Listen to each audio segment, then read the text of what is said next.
ஆண்டவருக்குள் பிரியமான சகோதர சகோதரிகளே, உங்களை இந்த இரவு நேரத்திலே ஆண்டவருடைய பிரசன்னத்திலே சந்திப்பதில் பெரும் மகிழ்ச்சி அடைகிறோம்.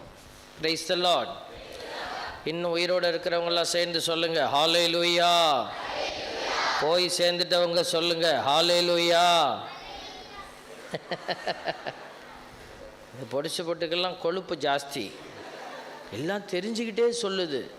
தூங்குனாலும் பரவாயில்ல, எல்லாம் கொட்டை கொட்டையாக முழிச்சிட்டு இருக்கு. Very good. கடவுள் உங்களை நிறைய ஞானத்தில் ஆசீர்வதிப்பார். Praise the Lord. ஆமாம், ஞானம் வேணும். ஆண்டவர் எப்போ கொடுப்பார்னு தெரியாது, அதனால கண்ணு விழிப்பாக இருந்தால் தான் கொடுப்பார். நம்ம கண்ணு நம்மளை கேட்காம மூடக்கூடாது. கண்ணு மூடுனா வாய் திறந்துக்குது. ஏன்? எப்பெல்லாம் ஜெபம் பண்ணுறோமோ அப்போல்லாம் கண்ணு மூடும்போது வாய் திறந்துக்கும். ஏன் தெரியுமா? பிசாசு உன் பக்கத்தில் உட்காந்து வாழை எடுத்து வாயில் வச்சு போடுவான். நீ நல்லா சாப்பிக்கிட்டே தூங்க வேண்டியதான். அதனால தான் நான் ப்ரேயர் நடத்தும் போது சொல்லிடுவேன், தூக்கம் வந்தால் தூங்குங்கப்பா, தூங்குறது உன் உரிமை, நான் என்னத்தை சொல்கிறது, தூங்க வந்தால் தூங்குன்னு ஆனால் ஒன்று மட்டும் மனசில் வச்சுக்கோ. பூசை முடிஞ்சு வெளியில் போகும்போது பக்கத்தில் இருக்கிற அக்கா சொல்லணும், ஏக்கா அந்த வாள் ஒரு மணி நேரமாக உன் வாயில் தாக்கா இருந்துச்சு. Praise the Lord. இந்த பெருமை வேணும்னா தூங்கிப்பார். அப்படி தூங்குவேன்னு சொல்கிறவங்களாம் சேர்ந்து சொல்லுங்கள் பிரைஸ் தி லார்ட். வர்றா சரி. ஒரு புது சாமியார் பிரசங்கம் வைக்க போனார். ஒரு புது சாமியார் பிரசங்கம் வைக்கிறார். ரொம்ப ப்ரிப்பேர் பண்ணிவிட்டு அவர் அப்போ தான் பிரசங்கம் வைக்கிறார். மக்களுக்கு முன்னாடி சொன்னாங்க, நீ மைக்கை எடுத்துக்கிட்டு என்ன செஞ்சிடணும், முன்னாடி போய்டு, மக்களாக சேர்ந்து பேசு அப்படின்னோடனே இவர் முன்னாடி போயிட்டார். மக்கள் ஒன்று ஒரு பாட்டி, புது சாமியார் பிரசங்கம் வைக்க போகிறாரேன்னு ஆசையாக ஒரு பாட்டியம்மா முன்னாடி உட்காந்துச்சு. பல்லே இல்லை. சாமியார் அப்படியே ஆவலாக பார்த்துக்கிட்டே இருந்தாங்க. அந்த அம்மா சாமியாருக்கு கைகாலெலாம் உதறுது. மக்களெல்லாம் பார்த்தோன்னே பயம். அவர் ஆரம்பிக்கும் போது இப்படி தான் ஆரம்பிக்கணும்னு அவர் வச்சுருந்தார் மண்டையில் பிளான். இதோ வருகிறேன் அப்படின்னு சொல்லிட்டு ஆரம்பிக்கிறது.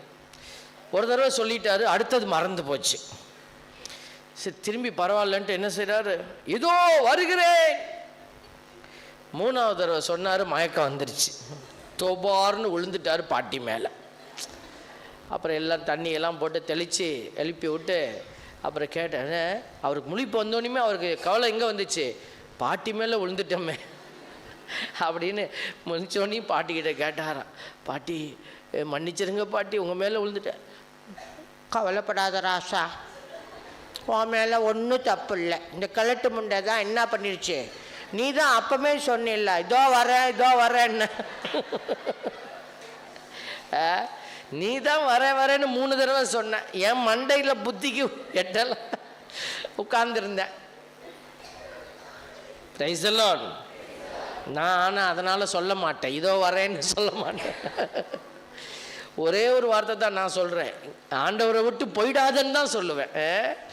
அதனால் ஆண்டவரை நோக்கி வந்திருக்கிற பிள்ளைகள் உங்களை ஆண்டவர் நிறைவு ஆசீர்வதிப்பார். இன்னைக்கு என்ன விழா? ராபர்ட் எல்லாம் மனப்பாடம் பண்ணிட்டு எல்லாரும் என்னைய ஒரு மாதிரி பார்க்குறாங்க. இவனை ஒருவேளை இவர் ப்ரிப்பேர் பண்ணி வச்சிருப்பாரோ. இன்னைக்கு ஆக்சுவலாக நம்ம திருச்சபை கொண்டாடுற விழா புத்தாண்டு விழா இல்லை. நல்லா எழுதி வச்சுக்கோங்க. ஜனவரி 1ஆம் தேதி நம்ம ராத்திரி திருச்சபை கொண்டாட நம்ம அழைத்து வந்திருக்கிற விழா என்ன விழா? அன்னை மரியாள் கடவுளின் தாய். சொல்லுங்க. ஏன் இது நமக்கு தெரியுமே, அவங்க மாதா இயேசுவை பற்றி எடுத்தாங்க, அப்போ கடவுளின் தாய் தானே அப்படின்னு நீங்கள் நினைக்கலாம். ஒரு கட்டத்தில் என்ன பிரச்சனை வந்துச்சுன்னா, கான்ஸ்டான்டினோபிள்னு ஒரு ஊர் ஒரு இடம் இருக்குது. அந்த இடத்துல ஒரு பேராயர், நம்ம பிஷப்லாம் இருக்கிறாங்கல்ல, அதை மாதிரி ஒரு பிஷப் இருந்தார். அவர் ஆர்ச் பிஷப், பேராயர். அவர் என்ன பண்ணிட்டாரு, இயேசுவுக்கு 2 குவாலிட்டி இருந்தது. மனித குவாலிட்டி, கடவுள் குவாலிட்டி, 2 தனித்தனியாக தான் இருந்துச்சு. அப்போது இயேசுவை பெற்றெடுத்தது மாதா, அவங்க மனித குவாலிட்டியோடு தான் பெற்றெடுத்தாங்க. அதனால என்ன சொல்லக்கூடாது, கடவுளின் தாயின்னு சொல்லக்கூடாது, இயேசுவின் தாயின்னு சொல்லிக்கலாம் அப்படின்னு சொல்லி ஒரு குட்டையை நடுவில் குழப்பிட்டார். அது வரைக்கும் மக்களுக்கு என்ன, அவங்க மாதா வந்து கடவுளின் தாய், கடவுளின் தாய்ன்னு எல்லாரும் அப்படியே மாதாட்ட ஜெபிக்கிறது, மாதாவை மனசில் ஏற்றி வச்சுருந்தாங்க. நம்மளை கத்தோலிக்கர்கள் நம்ம அப்படி தான் மனசில் வச்சுருக்குறோம் மாதாவை. பாருங்கள், அந்த நேரத்தில் இவர் இப்படி ஒரு குட்டையை குழப்பிட்டார். அப்போது ஒரு பெரிய பிரச்சனை வந்துச்சு. இவர் இவர் சொல்கிறது சரியா, நம்ம நம்புறது சரியா? அப்போது எல்லோரும் என்ன செய்தாங்க, மேலே இருக்கிற அதிகாரிகள், நம்மளுடைய ஆயர் பெருமக்கள் பேராயர்கள்ட்ட சொல்லி ஒரு கூட்டத்தை கூடுனாங்க. 431 கிபி 431 எபேசு நகரத்தில் சங்கம், முதல் சங்கம் கூடியது. அந்த சங்கத்தில் என்ன பண்ணாங்க, ஆயர்கள் எல்லாம் சேர்ந்து உட்கார்ந்து ஒரு முடிவு எடுத்தாங்க. பெரியவங்கெல்லாம் என்ன முடிவு எடுத்தாங்க, சும்மா ஒரு நாள் 2 நாள் இல்லை, ஒரு வாரம் உட்காந்து பேசி கடைசியாக அவங்க முடிவு எடுத்தாங்க, அன்னை மரியாள் கடவுளின் தாய் என்று எல்லார்ட்டையும் அறிக்கை செய்தாங்க. கைத்தட்டி கடவுளுக்கு நன்றி செலுத்துவோம். இன்னைக்கு நமக்கு அந்த பிரச்சனை இல்லை, ஆனால் அன்னைக்கு இருந்தது. அப்போது திருச்சபை ஒரு கஷ்டத்துக்குள்ளே வந்துச்சு. அப்போ ஏன் இந்த கஷ்டத்தை கடவுள் வந்து உடைச்சி போட்டிருக்கிறார்? இந்த உண்மையை நமக்கு சொல்லி கொடுத்து, நம்மளுடைய வழிபாட்டில் நீங்கள் பார்த்தீங்கன்னாக்கா, நாங்கள் வாசிக்கும் போது பூசை முடிச்சோன்னே வாசிக்கிறோம்ல, திங்கக்கிழமை இவருக்கு ஃபீஸ்ட்டு, செவ்வாய்க்கிழமை இவருடைய மறைசாட்சி நினைவு நாள், அந்த நினைவு நாள் வாசிக்கிறோமா இல்லையா? வாசிக்கிறோமா இல்லையா? ஞாயிற்றுக்கிழமை பூசைக்கு வந்தால் தெரியும். Praise the Lord. இல்லை, இப்போ தான் எனக்கு உங்கள் நல்ல மனசு, நிறையா பேருடைய நல்ல மனசு ரொம்ப நாளாக புரியல, இப்போ தான் புரியுது. என்ன இப்படி எல்லாரும் கோயிலுக்கு வந்தால் இடம் பத்தாமல் போயிடுமே தான் நிறைய பேர் வராமல் இருக்கிறாங்க. அவங்க நல்ல மனசு எனக்கு இப்போ தான் புரியுது. நாசமாக போயிடும். பிரைஸ் தி லார்ட் சொல்லுங்க எல்லாரும், பிரைஸ் தி லார்ட். நான் எப்பெல்லாம் பிரைஸ் தி லார்ட் சொல்கிறேனோ அப்போ நீங்களும் சொல்லணும். சொல்ல முடியாதுன்னு சொல்கிறவங்க சொல்லுங்கள், பிரைஸ் தி லார்ட்.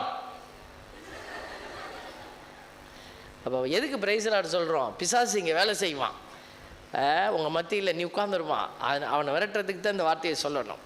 இப்போ பாருங்கள், அன்னை மரியாள் கடவுளின் தாய். ஏன் இந்த ஒவ்வொரு நாளும் ஒவ்வொரு புனிதர்களை திருச்சபை நமக்கு வச்சுருக்கு.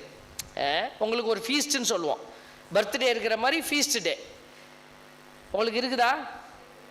எனக்கெல்லாம் இருக்குது. என் பேர் ஆல்பர்ட்டுங்கிற புனிதர் வரும்போது நான் கொண்டாடுவேன். உங்களுக்கும் அதே மாதிரி இருக்கும். தேடி பாருங்கள். எதுவுமே இல்லைன்னா ஏதாவது ஒரு நாள் வச்சுக்கோ, ஏதாவது ஒரு புனிதருடைய நல்ல நாளை பிடிச்சி வச்சுக்கோங்க. ஆண்டவர் உங்களுக்கு உதவி செய்வார். முதல்ல இந்த வருடத்தினுடைய முதல் நாளே மரியாள் அம்மாவுக்கு, புனிதர்களுக்கெல்லாம் உயர்ந்த ஒரு புனிதர் யார்? தாய் மரியாள். புனிதர்களுடைய லிஸ்ட்டில் தான் நம்ம கடவுள் மாதா அம்மா வச்சுருக்குறோம், கடவுள் லிஸ்ட்டில் வைக்கல. அதனால் மாட்சி கடவுளுக்கு தான், மகிமை கடவுளுக்கு தான். மாதாமாவை அன்றைக்கி முதல் நாள் வைக்கிறதுனால மாதாமா கடவுள் ஆகிடுவாங்களா? இல்லை, இப்படி சொன்னீங்கன்னா தப்பு. அப்போது இந்த திரு அவை மரியாளை இன்றைக்கி முதல் நாள் வச்சு இந்த மாதாவை ஒரு அடையாளமாக வச்சுருக்குது. இந்த மாதாவை உத்து பாருங்க. அப்போ இன்றைக்கி ஆசீர்வாதம். இந்த பழைய ஆண்டு கடந்து போச்சு, இப்போ புதிய ஆண்டு, புது வருஷத்துலையாவது எல்லாவது நல்லது நடக்காதா அப்படின்னு நினச்சிக்கிட்டு எல்லாரும் இருக்கமா இல்லையா? பிரைஸ் எல்லாம் எல்லாத்துக்கும் ஒரு ஆசை இருக்குதா இல்லையா? குடுகுடுப்பக்காரன் வீட்டுக்கு வருவான், வரும்போது என்ன சொல்லுவான்? நாசமாக போகிறேன் அப்படி சொல்லுவாங்களா? நீ நாசமாக போகிற மாதிரி இருந்தால் கூட அதை அடுத்தது தான் சொல்லுவான். முதல்ல என்ன சொல்லுவான்? நிறைய பேர் சொல்லியிருப்பீங்க போல இருக்க, கரெக்டாக சொல்கிறீங்க. நல்லகாலம் பிறக்குது. Praise the Lord. எங்கள் வீட்டில் நான் ஒரு முன்னாடி சொல்லியிருக்கிறேன், நாங்கள் ஒரு வீட்டில் இருந்தோம். இப்போ முன்னாடி ஒரு வீட்டில் பின்னாடி சுடுகாடு. நான் நிறைய நேரம் மாடியில் நின்று அது எரியறதெல்லாம் பார்ப்பேன். அப்போ மனசுக்குள்ளே ஒரு யோசனை வந்துகிட்டே இருக்கும், எத்தனை சுற்றுதோ தெரியலையே. ஒரு நாள் நான் செமினரியிலேருந்து லீவுக்கு போயிருந்தப்போ, நான் பிரதர் இல்லை, இப்போது செமினரிக்கு போனோன்னே பிரதர் ஆகிட்டேன். அது வரைக்கும் நம்ம நான் வீட்டில் இருந்த ஒரு பிள்ளை, பிரதர் வந்துட்டாருன்னு வீட்டில் நமக்கு ஸ்பெஷல் பிளேஸு. வீட்டில் இருக்கிறதே ஒரே ரூம் தான், அதில் 4 பேர் வரிசையாக படுக்கணும். அதனால் அந்த வாசப்படிக்கு நேராக படுத்தா காற்று வருமா. அதனால் அன்றைக்கி அப்பா என்னையை விட்டு போட்டு அவர் அங்கிட்டு போய் படுத்துட்டாங்க. அன்னைக்குன்னு பார்த்து வந்துட்டாங்க ஒரு குடுகுடுப்பக்காரன். அங்கே அடிக்கிறான், சத்தம் கேட்குது, டர்ன்னு. இந்த நடிச்சாமல் வருவான். அப்போ சொல்லுவாங்க, அவன் போய் மண்டை ஓடு வச்செல்லாம் மந்திரம் போட்டு வருவான்லாம் சொல்லுவாங்க. அப்படிப்பா அப்படியெல்லாம் பார்க்காதீங்க, பயப்பட வேண்டாம். என்ன அவன் வந்தா சரி, எனக்கு நான் முழிச்சிட்டேன், எல்லோரும் முழிச்சிருப்பாங்க, ஏன்னா அவன் அத்தை சத்தமாக அடிக்கிறான். அப்போ நானும் என்னத்தான் சொல்கிறான் இந்த மனுஷன் அப்படின்னு கேட்கலாம் அப்படின்னு கேட்டுட்டு இந்த பாருங்க, நல்ல காலம் பிறக்குதுன்னு சொல்லிவிட்டு உன் வீட்டை சுற்றிக்கிட்டு இருக்கு. நாம் ஏற்கனவே தான் எனக்கே தெரியுது சுற்றிக்கிட்டு இருக்குது, அதை உன்னை பாடாப்படுத்தும் அப்படி இப்படின்னு என்னென்னமோ சொல்லிட்டான். எனக்கு நெஞ்செல்லாம் படபடுத்து போய் வேர்க்க ஆரம்பிச்சிருச்சு. படுத்துக்கிட்டே எல்லாத்தையும் கேட்குறேன் நான். அப்போது ஆண்டவரே அப்படின்னு நம்பாரு.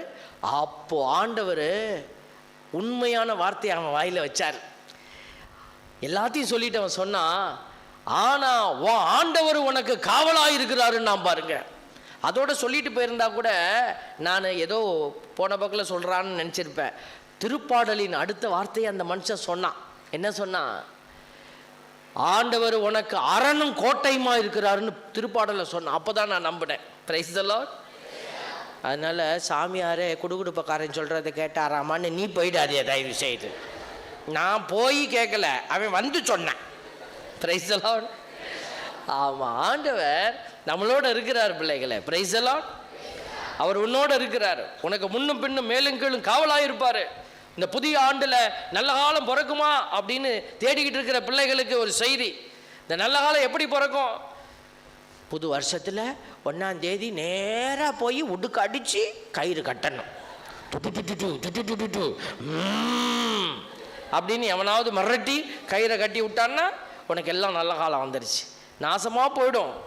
ஆண்டவர் அதுக்கு தான் இன்னைக்கு தாய் மரியாதை முன்னாடி வச்சிருக்கிறார் பாருங்க. சாலமோனின் ஞானம் 19:22 ஆண்டவர் சொல்றாரு, ஆண்டவரே நீர் எல்லாவற்றிலும் மக்களை உயர்த்தி மேன்மைப்படுத்துகிறீர்.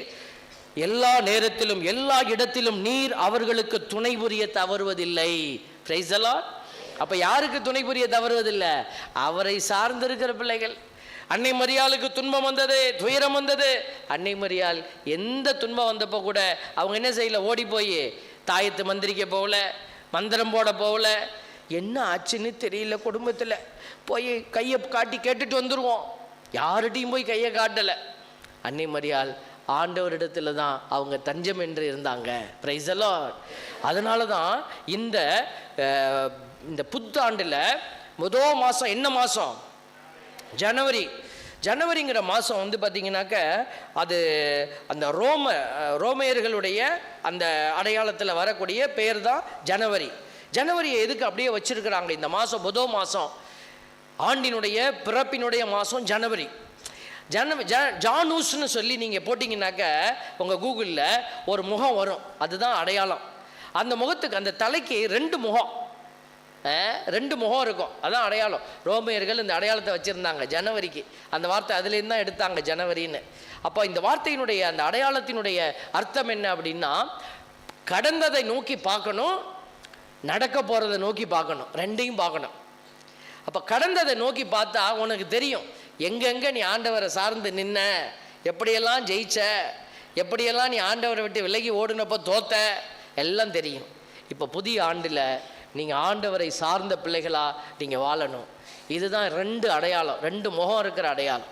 இப்போ இந்த புதிய ஆண்டில் பாருங்கள், ஆண்டவர் வந்து மோசைட்ட நமக்கு ஆசீர்வாதம் கொடு, எப்படி நீ ஆசீர்வதிக்கணும் அப்படின்னு சொல்லி கொடுக்குறார். முதல் வாசகத்தில் இஸ்ரேல் மக்களுக்கு நீ இப்படி தான் ஆசி கூறணும், ஆண்டவர் உனக்கு ஆசி வழங்கி உன்னை காப்பாராக. ஆண்டவர் தம் திருமுகத்தை உன்மேல் ஒளிரச் செய்து உன் மீது அருள் பொழிவாராக. ஆண்டவர் தம் திருமுகத்தை உன் பக்கம் திருப்பி உனக்கு அமைதி அருள்வாராக. இப்போ நீங்களாம் யாரு? ஆண்டவர் ஆரோனிடமும் அவன் புதல்வரிடமும் சொல்.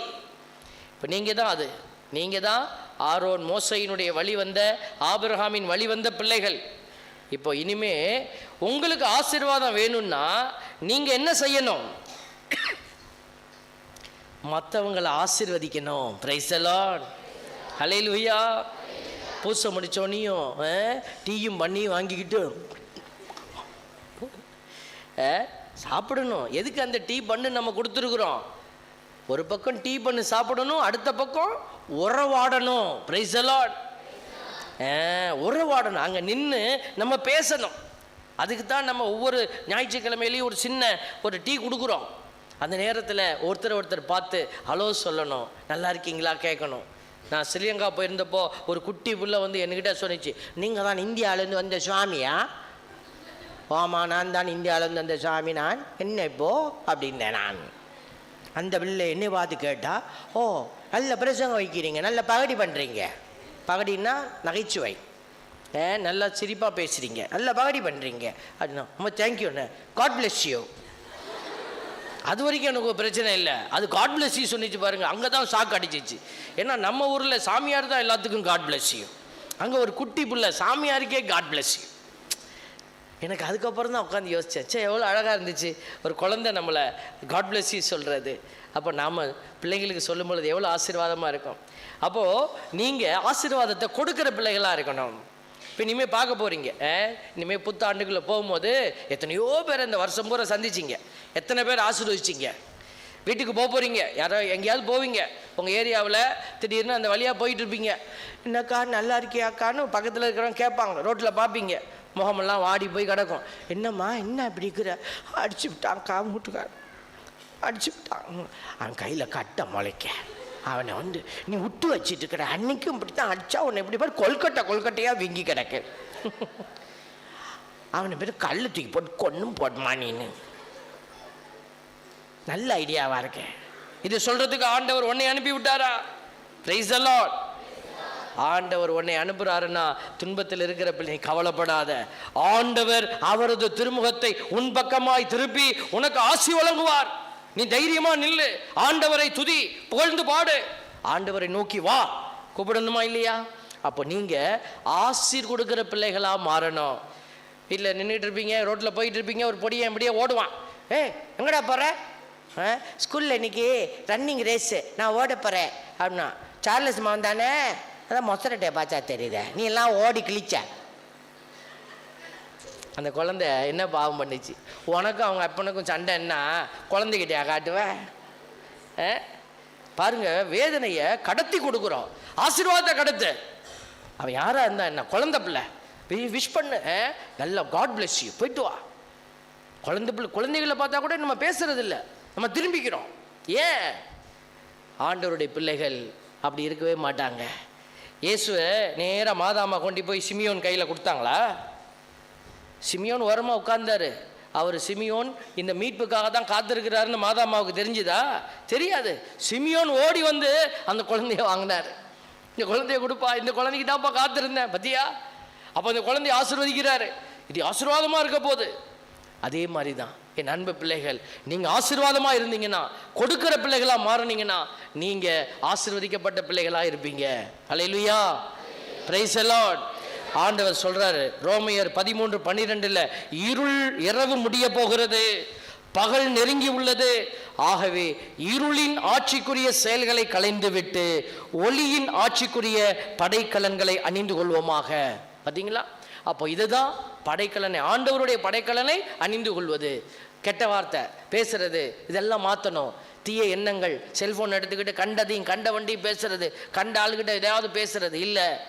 ஆண்டவருடைய பிள்ளைகள் ஆசீர்வாதமாக இருக்கணும், நல்லதை பேசுவோம், நம்முடைய ஆத்மாவை காப்பாற்றிக்கணும். நம்ம ஆத்மா அழியுது, அங்காங்கே ஆத்மா செத்து கிடக்குது, கடவுள் வேதனைப்படுறார். ஏற்கனவே நான் சொல்லியிருக்கிறேன், இந்த பெட்டவாய் தலையில் எனக்கு ஆண்டவர் செய்தி சொன்னார்.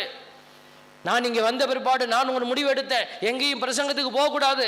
நான் இங்கே உட்காந்துக்கிட்டு நான் என்ன செய்வேன், சாப்பிட்டு தூங்குவேன், ஒரு பூசை வச்சுட்டு நான் பிசாட்டு இருப்பேன் அப்படின்னு நான் நினச்சேன்.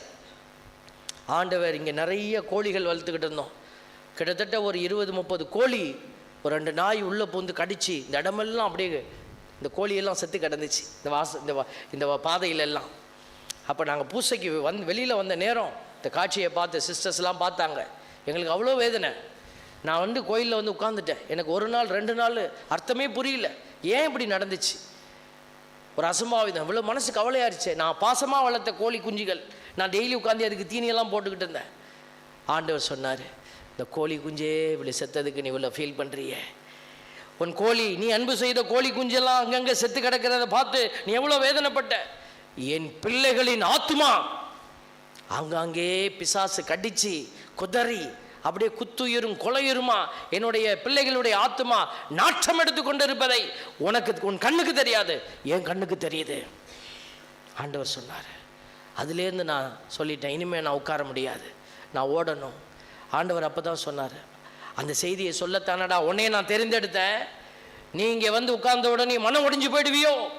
ஆண்டவர் சொன்னார், என் தேவ பிள்ளையில இன்னைக்கு ஆண்டவர் உங்களையும் அந்த ஆசீர்வாதத்தின் கருவியா ஓடத்தானே அழைக்கிறாரு. நம்ம இன்னைக்கு நைட்டு பூசை பார்த்துட்டு இத்தோட போயிட்டு அடுத்த ஜனவரிக்கு நான் வருவேன் நீ சொன்னீன்னா உன் ஆத்மா எவ்வளோ வேதனைக்குரியது. குடும்பம் என்கிற ஆசீர்வாதம், பிள்ளைகள் என்கிற ஆசீர்வாதம் நம்ம கட்டி எழுப்பத்தானே ஆண்டவர் நம்மளெல்லாம் நம்பி நம்மக்கிட்ட பொறுப்பை ஒப்படைச்சிட்டு அவர் உட்கார்ந்துருக்கிறாரே.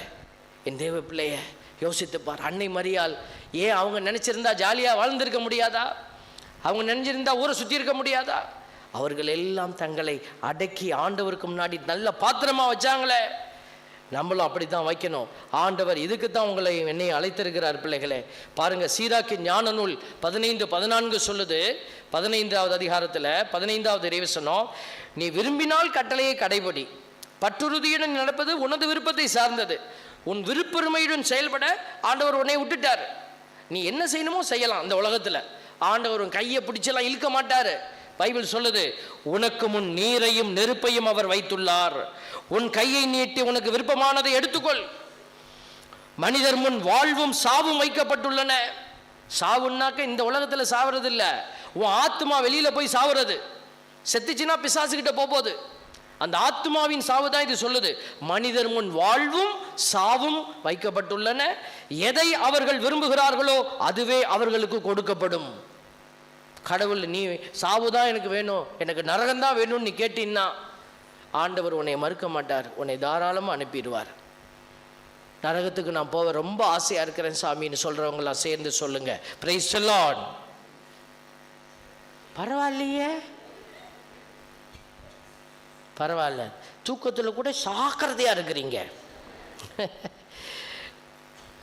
ஒருத்தன் நரகத்துக்கு மோட்சத்துக்கு போயிட்டான். மோட்சத்துக்கு போனோடனே சரிப்பா உனக்கு பாஸ் ஆகிட்டேன் நீ உள்ளே போனாங்க. உடனே அவன் சொன்னான், இல்லை நான் முதல்ல போய் நரகத்தையும் பார்த்துட்டு வரேன், எது நல்லா இருக்கோ அங்கிட்ட இருந்துப்பேன் அப்படின்னு. டேய் நான் மோட்சம் தாண்டா நல்லா இருக்கும். இல்லை இல்லை நான் நரகத்துக்குள்ளே போனான். நான் பாருங்க, சாப்பாடுன்னா அப்படி ஒரு சாப்பாடு. உள்ளே போனோன்னே அவனை நடக்கவே விடலை, எல்லாம் சேர்ந்து தூக்கிக்கிட்டாங்களாம். தூக்கிக்கிட்டு அப்படியே அவனுக்கு ஒரே சந்தோஷம், என்னடா மோட்சத்தில் இப்படியெல்லாம் ஒன்றும் கொடுக்கல, இங்கே வந்து அவ்வளோ ட்ரீட்மெண்ட்டு அப்படின்னு போய் மோட்சத்தில் போய் சொன்னானா, ஐயா நரகத்தில் இதை விட பெஸ்ட்டாக இருக்குது, நான் அங்கேயே போகிறேன். இல்லைப்பா ஏமாந்துருவப்பா அப்படின்னு சொன்னாங்க. அவன் இல்லை இல்லை அதுதான் பெஸ்ட்டு அப்படின்னு போனான். போய் உள்ளே பார்த்தா அன்னைக்கு பார்த்தது மாதிரியே இல்லையா. ஒரு பக்கம் நெருப்பு எரிதான், ஒரு பக்கம் எண்ணெய் கொதிக்குதான், ஒரு பக்கம் அதை தூக்கி அதில் ஊற்றுறாங்கலாம், இதில் தூக்கி மண்டையை நுழைக்கிறாங்க. அவன் கேட்டானாடே, அன்னைக்கு வந்தப்போ என்னை அந்த கவனிப்பு கவனிச்சிங்களேடா, அன்னைக்கு தான் ஆள் எடுக்கிற நாள் அப்படின்னாங்க. அன்னைக்கு தான் ஆள் எடுக்கிற நாளா? அதனால நீ ஆள் எடுக்கிற நாளில் போய் ஏமாந்துடாத. Praise the Lord. ஆண்டவர் நம்மளை காப்பாற்றுறதுக்கு போராடிக்கிட்டு இருக்கார். பிள்ளைகளை புதிய ஆண்டில் ஒரு புதிய ஆசீர்வாதமான பயணம். நீங்கள் போய் பாருங்களேன், எவ்வளோ மகிழ்ச்சியாக இருக்கும். துன்பம் இருக்கும், துயரம் இருக்கும், எல்லாம் சரியாக இருக்கும் அப்படின்னு இல்லை. பணம் அப்படியே கொட்டும் இல்லை, நான் சொல்லவே மாட்டேன். உன் வாழ்க்கையில் வலி இருக்கும், வேதனை இருக்கும், ஆனால் அதுக்கு மத்தியில் உள்ளத்தில் ஒரு மகிழ்ச்சி இருக்கும் பாருங்க, அதுதான் ஆசீர்வாதம். பிரைஸ் எல்லாம் ஹல்லேலூயா. ஆண்டவர் அதுக்கு தான் நம்மளுக்கு சொல்லிக்கிட்டே இருக்கிறாரு, நான் செய்தது போல நீங்களும் செய்யுமாறு நான் உங்களுக்கு முன்மாதிரி காட்டிட்டு போயிட்டேன். இப்போ இயேசுசாமி ரெட்னகால் போட்டு படுத்துக்கிட்டு அப்படியே தண்ணி வாட்டர் பெட்டில் படுத்துக்கிட்டு இல்லை, பஞ்சு மெத்தையில் படுத்துக்கிட்டு இல்லை, பஞ்சு மெத்த கிடைக்கலையே ஹரீராரோ, படுத்துறங்க பாயும் இல்லை ஹரீராரோ. இயேசுக்கு இப்படி தான் ஹரீராரோ பாடுனாங்க. Praise the Lord. ஆண்டவர் இன்னைக்கு நமக்கு இதெல்லாம் அவர் கடந்து நமக்கு காட்டியிருக்கிற அடையாளம் இதுதான். சிலுவையில் பாடுகளை ஏற்று நடந்து போ, உனக்கு எல்லாம் மாறும், நான் உனக்கு எல்லாம் மாற்றி தருவேன் ஆண்டவர் சொல்கிறார். என் அன்பு பிள்ளைகளே, நான் பேசிகிட்டே இருக்கலாம். இன்றைக்கி ஆண்டவர் இந்த 2வது வாசகத்தில் கூட நமக்கு அந்த வழிகளை காட்டி கொடுக்கிறார். காலம் நிறைவேறிய போது திருச்சட்டத்திற்கு உட்பட்டிருந்த நம்மை மீட்டு தம் பிள்ளைகளாக்குமாறு கடவுள் மகனை பெண்ணிடம் பிறந்தவராக திருச்சட்டத்திற்கு உட்பட்டவராக அனுப்பினார். நம்மளையும் அப்படி தான் அனுப்பியிருக்கிறார். இப்போ ஒரு தாய் தந்தைக்கு பிறந்து ஒரு சட்டத்துக்குள்ளே நம்ம உட்பட்டு வாழணும். அதனால் நீங்களும் அப்படிப்பட்ட பயணத்தை மேற்கொள்ளுங்க. இஷ்டம் போல் வாழலாம் இல்லை, ஆண்டவருக்காக கஷ்டப்பட்டு வாழு, அப்புறம் நடக்கும் பாருங்க உனக்கு. அதுதான் அவர் கொடுக்குற பரிசு. என் அன்பு தேவ பிள்ளைகளே, நிறைய காரியம் இன்னைக்கு இயேசுவை கண்டவுடன் இந்த இடையர்கள் எல்லாம் மகிழ்ச்சியோட போனாங்க. பைபிள் அதான் சொல்லுது பாருங்களேன். அவங்க இயேசுவை பார்த்துட்டு அவங்க போகிற போது எப்படி போனாங்க? கடவுளை போற்றி புகழ்ந்து பாடிக்கொண்டே திரும்பி சென்றார்கள். இப்போ இந்த ஆண்டு நீங்கள் ஆண்டவரை இந்த இடத்துல கண்டிருக்கிறீங்கன்னா, இந்த நாள் முழுசா, இந்த மாதங்கள் முழுதா, இந்த வருடம் முழுதா கடவுளை புகழ்ந்து பாடிக்கொண்டே நீங்கள் பயணிச்சீங்கன்னா, அடுத்த ஆண்டு இந்த இடத்துல உண்மையான மகிழ்ச்சியோடு நீங்கள் வந்து நிற்பீங்க. ஹல்லேலூயா, பிரைஸ் தி லார்ட். நான் கடந்த ஆண்டு இருந்த என்னுடைய வழிகளை திரும்பி பார்க்கிற போது ஆண்டவர் என்னைய கீழே விழற வெட்கப்பட்ட இடத்துல ஆண்டவர் நம்மளை தூக்கி நிப்பாட்டினாரு. Praise the Lord. அப்படி செய்வார். நீங்கள் இந்த ஆண்டவருக்காக ஓடி பார்த்தீங்கன்னா தான் நீங்கள் அந்த பலனை காண முடியும். அடுத்த ஆண்டு இந்த இடத்துக்கு வரும்போது உண்மையான மகிழ்ச்சி, உண்மையான நிறைவு என்ன? பணம் அதை கொடுக்க முடியாது. காசு சம்பாதிக்கிறோம், நிறைவு கிடைக்கல. மனுஷங்களை கையில் வச்சிருக்கிறோம், நிறைவு இல்லை. ஆண்டவரை வச்சு பாரு. பணம் கொடுக்காத, மனிதர்கள் கொடுக்காத, அதிகாரம் கொடுக்காத ஒரு நிறைவை ஆண்டவர் தருவார். ஆண்டவர் இந்த ஆசீர்வாதத்தை இந்த நாளில் உங்களுக்கு உணர்த்த, இதயத்தில் இந்த அமைதியை வைக்க இந்த திருப்பலியில் தொடர்ந்து ஜெபிப்போம். அன்னை மரியாள் நமக்கு நல்ல ஒரு சான்றாக நிற்கிறாங்க. அவர்கள் உங்களுக்கு பரிந்து பேசி உதவி செய்வார்கள். எழுந்து நின்று நம்முடைய நம்பிக்கையை அறிக்கை செய்வோம்.